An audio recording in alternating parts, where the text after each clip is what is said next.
Baik, Bapak Ibu hadirin yang terhormat, demikianlah tadi rangkaian kegiatan upacara pembukaan Business and Risk Perspective Energy Transformation Talk. Boleh kita berikan tepuk tangan sekali lagi Bapak Ibu. Nah, selanjutnya Bapak Ibu hadirin sekalian, kita akan memasuki ke sesi pertama diskusi panel hari ini yang mengangkat topik Opportunities and Risks pada transformasi usaha penyediaan listrik menghadapi kesadaran menuju industri yang ramah lingkungan. Dan saya ingin mengundang seluruh panelis yang akan bergabung dalam diskusi panel kita yang pertama untuk bisa bergabung ke atas panggung. Untuk yang pertama saya mengundang Ibu Ida Nuriatin Vinahari, PLT Direktur Pembinaan Pengusahaan Ketenagalistrikan, mewakili Bapak Jisman Hutajulo, Direktur Jenderal Ketenagalistrikan, Kementerian ESDM. Silakan Ibu. Dan saya juga mengundang Bapak Susilo Widiantoro, Direktur Pengawasan Badan Usaha Energi dan Pertambangan BPKP. Selanjutnya kami mengundang Bapak Bima Putrajaya, Sekretaris Jenderal Masyarakat Energi Terbarukan Indonesia, mewakilkan Bapak Wiluyo Kusdwiharto, Ketua Masyarakat Energi Terbarukan Indonesia. Dan kami juga mengundang Bapak Edwin Nugraha, Direktur Utama PT PLN Indonesia Power. Saya mengundang Bapak Arthur Simatupang, Asosiasi Produsen Listrik Swasta Indonesia, APLSI. Selamat pagi Bapak Ibu semuanya, sehat? Alhamdulillah. Biar gak tegang saya mau buka talk show-nya pakai pantun boleh ya Bapak Ibu ya. Soalnya sudah coffee break, biar agak santai tapi tetap serius dan tetap daging yang kita perbincangkan. Jalan-jalan ke Papua, melihat indahnya Danau Sentani. Apa kabar Bapak Ibu semua? Kita mulai diskusi kita hari ini. Sudah siap ya Bapak Ibu? Saya belum dengar cakepnya, mungkin nanti saya coba lagi yang kedua ya Bapak Ibu. Oke, saya mau berbincang tentunya hari ini dengan para narasumber yang sudah hadir pada pagi hari ini bersama kita tentunya. Mungkin dari Bu Ida terlebih dahulu ya Bu Ida. Bu Ida, kalau kita melihat konsumsi listrik terbesar di tanah air ini kan masih berpusat di Pulau Jawa. Nah, pembangkit-pembangkit besarnya juga ada di Jawa. Nah, dalam 2 tahun terakhir ini ada penambahan signifikan kapasitas listrik berasal dari pembangkit basis fosil atau PLTU, Bu. Sementara suplainya yang tersedia ini belum sepenuhnya diserap konsumen yang oversupply. Nah, jika suplai tersebut berasal dari IPP, PLN masih harus membayar take or pay. Pertanyaannya, Bu, peningkatan bauran energi di saat kondisi oversupply di Jawa ini berpotensi memunculkan resiko finansial, legal, dan juga operasional. Apa kemudian yang menjadi strategi pemerintah untuk bisa mendorong industri ketenagalistrikan ini meningkatkan percepatan bauran energi EBT? Panjang ya Bu pertanyaannya. Silakan Bu Ida.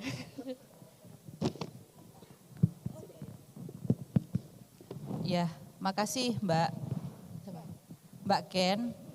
Selamat pagi Ibu Bapak semua. Assalamualaikum warahmatullahi wabarakatuh.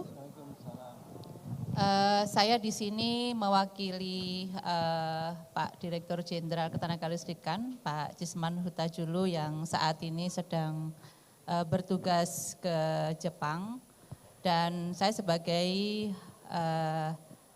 Sekretaris Direktorat Jenderal Ketenagalistrikan merangkap sebagai PLT Direktur Pembinaan Pengusahaan Ketenagalistrikan. Jadi kenapa saya yang ditugaskan di pagi hari ini. Salam kenal buat Ibu Bapak semua yang mungkin belum pernah ketemu, dan mohon maaf apabila pernah ketemu tapi saya yang lupa. Menarik sekali apa yang tadi topik hari ini ya. Topik hari ini sebenarnya kan kita memberi selamat dulu ya kepada teman-teman yang sudah membentuk asosiasi proteksi terkait dengan manajemen risiko gitu ya.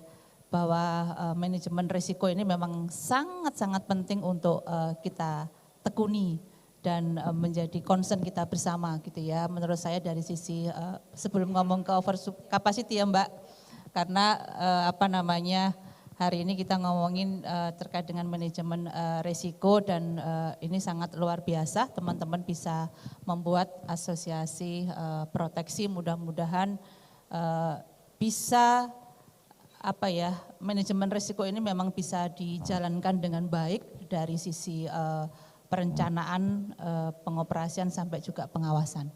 Nah, kalau melihat dari over capacity ini ya, ini juga salah satu dampak dari manajemen risiko kita yang belum dijalankan dengan baik, gitu ya. Saya melihatnya seperti itu ya. Itu enggak Pak, kira-kira setuju enggak Pak bahwa manajemen risiko yang kita di sektor ketenaga listrikan ini kalau kita mau jujur gitu ya, kita belum melaksanakannya dengan baik gitu ya, sehingga memang ujung-ujungnya ada over capacity, ujung-ujungnya yang sudah kita rencanakan belum terbangun sesuai dengan tahun COD-nya, kan banyak banget nih, banyak banget pembangkit-pembangkit, proyek-proyek yang COD-nya mundur gitu. Kalau mau jujur kepada teman-teman di PT PLN Persero ya, gitu enggak Pak Edwin? Gitu ya ininya, mau dari sisi finansial, mau dari sisi perencanaan itu tadi ya. Dan memang faktornya juga sangat banyak gitu ya, sangat banyak antara lain juga yang misalnya aku ambil contoh yang dulunya menjadi concern saat aku masih menjadi Direktur Panas Bumi adalah PLTP Hulu Lais ya. Ini kan kita penugasannya kepada PT PLN Persero sampai hari ini pun ya belum apa-apa gitu ya, kira-kira gitu ya Pak Hartanto ya. Nah inilah salah satu contoh kita belum menjalankan manajemen risiko itu dari sisi dari awal sampai akhir, dan ini memang sangat penting untuk kita jalankan. Jadi dengan adanya asosiasi proteksi, mudah-mudahan kita semua bisa menjadi lebih baik dari sisi awal sampai akhir dari sisi perencanaan itu ya. Kembali lagi ke arah ini tadi over capacity ya, dan kita pun tadi juga mendengarkan apa yang sudah disampaikan oleh Bapak Dirjen Ketenagalistrikan, bahwa Pak Hartanto juga sudah dengan clear menjelaskan kondisi kita, bahwa kita dihadapkan kepada transisi energi, bahkan kita sudah berkomitmen untuk menuju net zero emission di 2060. Dan kalau kita hitung-hitungan kasar, butuh berapa sih biaya gitu ya yang dibutuhkan sampai 2060, mungkin kita nggak bisa ngitung, angkanya terlalu panjang gitu ya, dalam hitungan rupiah, triliunan rupiahnya gitu ya, sampai mungkin sekitar kalau semuanya diganti energi baru dan terbarukan gitu ya, sampai 2060 hitung-hitungan kasarnya sampai sekitar berapa ya, 17.000 triliun rupiah ya Mas Juriko ya, 17.000 triliun rupiah, padahal kita APBN berapa setahun ya, itulah gambarannya, 17-nya ribunya triliun loh ya, gitu inilah duit dari mana gitu ya. Tetapi bukan berarti kita berhenti di sini gitu ya. Tadi kalau disampaikan apa sih yang bisa dilakukan untuk Jamali ini gitu ya, untuk yang over capacity, sementara kita di satu sisi begitu, di sisi yang lain kita harus mengarah kepada energi yang bersih. Paling tidak kalau kami boleh sampaikan ya, teman-teman yang di Jamali termasuk dari sisi IPP kan juga banyak punya PLTU gitu ya. Sebenarnya apa sih yang bisa dilakukan dengan adanya kita mesti meningkatkan ke energi bersih gitu. Barangkali yang bisa dilakukan oleh teman-teman IPP gitu ya, dalam waktu 10 tahun ini bagaimana suka nggak suka harus memulai yang namanya co-firing. Itu harus dijalankan menurut saya. Jadi bagaimana teman-teman yang IPP, terutama IPP PLTU ini bisa memulainya dengan hal-hal yang tidak membutuhkan investasi yang besar gitu ya, tetapi sudah berkontribusi di dalam penurunan emisi gas rumah kaca. Jadi seperti itu, karena kita pun dibatasin oleh aturan-aturan bahwa kalau ngembangin EBT nggak boleh loh ya naikin BPP terlalu banyak gitu ya. Itunya juga kita nggak boleh nanti ujungnya tarif listrik naik, ya udah kita diprotes sana sini, itu juga sebuah tantangan sebenarnya. Itu dari sisi apa sih yang bisa dilakukan gitu ya, kontribusi kita apa sih yang bisa dilakukan dalam waktu singkat dalam 10 tahun ini, karena itu tadi balik lagi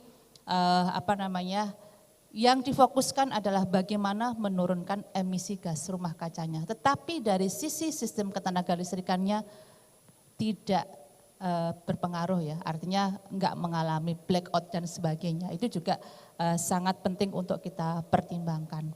Nah kemudian yang kedua, bagaimana tadi mengatasi overcapacity yang ada di Jamali, tentunya bangun jaringan ya Pak Edwin ya ke Sumatera ya. Nah itu juga salah satu opsi sebenarnya bagaimana kita mempercepat itu. Nah kalau toh kebutuhan anggaran PT PLN Persero tidak mencukupi gitu ya, misalnya perlu PMN ya mestinya itu yang mesti kita upayakan gitu ya. Tetapi memang sejauh ini terus terang saya sendiri ya belum begitu mendalam apakah teman-teman di PT PLN Persero sudah menyampaikan usulan kebutuhan kalau toh membangun dari Sumatera ke Jawa butuh sekian ini, apakah itu sudah dibicarakan secara ini ya, tapi sudah punya mereka, nanti mungkin Pak Edwin bisa menjelaskan lebih detail ya rencana bagaimana mempercepat jaringan itu bisa terlaksana sehingga memang bisa tersalurkan dari Jawa ke Sumatera. Mungkin itu dulu Mbak yang bisa saya sampaikan, terima kasih.